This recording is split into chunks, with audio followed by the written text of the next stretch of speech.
O noticiário é incessante sobre corrupção. Parece que todo mundo é bandido, desonesto, corrupto, mas a maioria somos nós, os honestos, que não roubamos, não superfaturamos, pagamos os nossos impostos. Agora, como fazer com que essa ética básica ganhe força suficiente para atacar a corrupção na raiz? Por que alguns de nós são honestos e outros não? A gente vai começar perguntando ao nosso convidado de hoje, o filósofo, educador, Mário Sérgio Cortella. Mas antes tem uma questão inicial, né? Tipo, beabá. Eu adorava a editora brasiliense que vinha com aqueles exemplos. O que é ética, professor? Olha só. O que é ética, professor? A ética é o conjunto de valores e princípios que a gente usa para decidir nossa conduta. A vida, como nós somos livres, nos coloca 3 perguntas. Quero, posso, devo. Há coisas que eu quero, mas não posso, coisas que eu posso, mas não devo, coisas que eu devo, mas não quero. Como é que é? Isso significa Tem que anotar que essa a frase. ética, olha só, a ética são os meus princípios para decidir se aquilo que eu quero é aquilo que eu posso e aquilo que eu devo. Há pessoas que, porque querem e podem, acham que devem. Há coisas que eu posso, mas não devo. É lógico. Por isso a ética é, acima de tudo, escolha. Quando você pergunta, na abertura do programa, por que algumas pessoas são de um modo e outras são de outro, porque elas fazem escolhas diferentes. Nessa hora, só para te dar um exemplo, eu não acho que a ocasião faz o ladrão. A ocasião apenas o revela. É verdade. A decisão de ser ladrão ou não é a anterior ocasião. Milhares de pessoas todos os dias no nosso país se deparam com a ocasião do deslize e não deslizam. Pagam a conta, têm dificuldade, sofrem privação, mas não degeneram. Nessa hora, ética é escolha. Eu posso escolher na vida o malefício ou o benefício. Você sabe disso, nós somos capazes de sermos anjos ou demônios. Eu sou capaz, por exemplo, quando eu era criança, de ir na escola, meu irmão vinha correndo e eu o ajudava. Mas também eu mesmo era capaz, de, quando ele passava correndo ao meu lado, colocar o pé para ele tropeçar. Claro. Eu sou capaz de dizer para minha mulher que eu a amo, mas sou capaz também de pegá-la firme numa coisa que eu sei que eu vou machucá-la. Por isso é escolha, sempre é escolha. Por isso ética não é cosmética. Ética não é uma coisa que a gente use de fachada e que possa ir degradando no nosso dia a dia. Ah, é possível acabar com a corrupção? Essa é sempre a grande... Jamais. A corrupção não tem fim porque ela exige algo. Para ela terminar, é preciso que acabe a liberdade humana. A corrupção é uma possibilidade, ela não é uma obrigatoriedade. Uma sociedade pode cercar tudo que limite que a liberdade seja mal usada, mas ela, para terminar, teria que extinguir a liberdade humana. Mas, nós claro, somos a gente, livres. a gente não tem como ter um mundo de bonzinhos. Isso não existe. Desde que o mundo é mundo, existe a corrupção, existem as pessoas que optam... Só porque, Mônica, nós somos livres.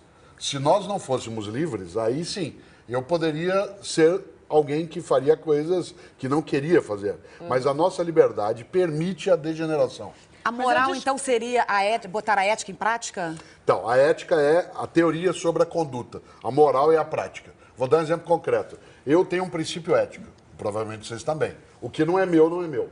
Isso é um princípio ético, isso é teoria. Na hora que terminar o programa, estou eu saindo daqui, você esquece um livro. Pegar o livro ou guardar para mim é uma atitude moral. O princípio é teórico. O que não é meu, não é meu. O ato moral é a prática de devolver o livro ou ficar com ele. Mas, Cortella, Agora... você fala que você não acredita que a ocasião faz o ladrão.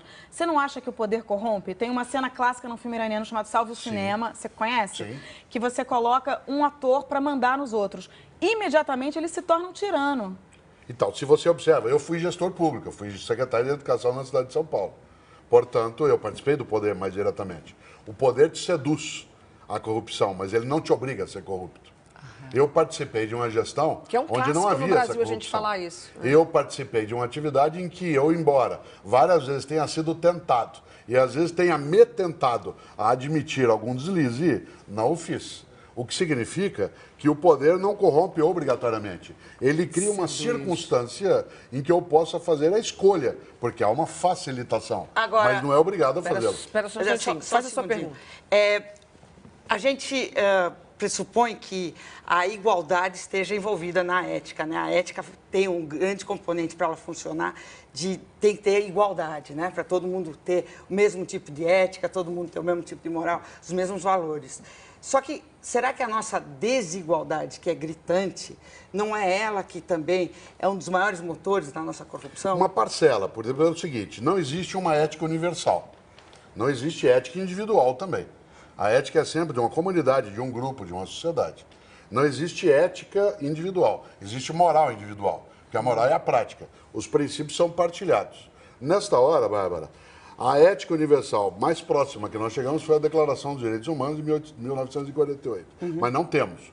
Se você observar, a desigualdade econômico-social, ela pode favorecer circunstâncias em que a pessoa seria impelida para poder ficar numa condição melhor ao delito. Mas não é assim. Ah, eu discordo. Nós temos, por exemplo, a pobreza como não sendo motora, né, de fratura ética. Há muita gente que é absolutamente decente, vamos usar a palavra antiga, é pobre, mas é limpinho.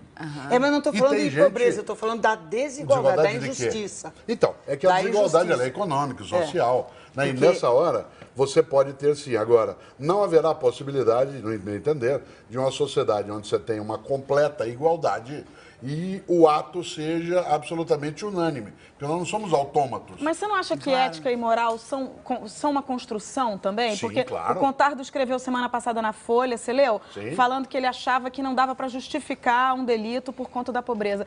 Se uma pessoa não teve absolutamente nada na vida, se com 10 anos ela foi abandonada, ela não tinha o que comer, ela não estudou, se ela tinha uma dor, ela não tinha um remédio, essa pessoa, ela tem instrumentos para decidir?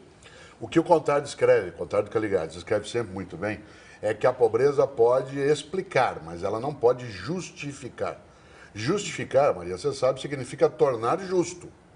Eu sei que um menino que mete uma faca na Lagoa Rodrigo de Freitas para tomar o relógio de alguém, eu posso explicar a ideia dele ter a necessidade de querer ter dinheiro para atender ao consumo, mas eu não posso justificar. Não é justo que ele faça isso. Mas não é justo, mas isso não é retórico, se justificar e explicar? Porque o que é justo é aquilo que a gente entende como correto.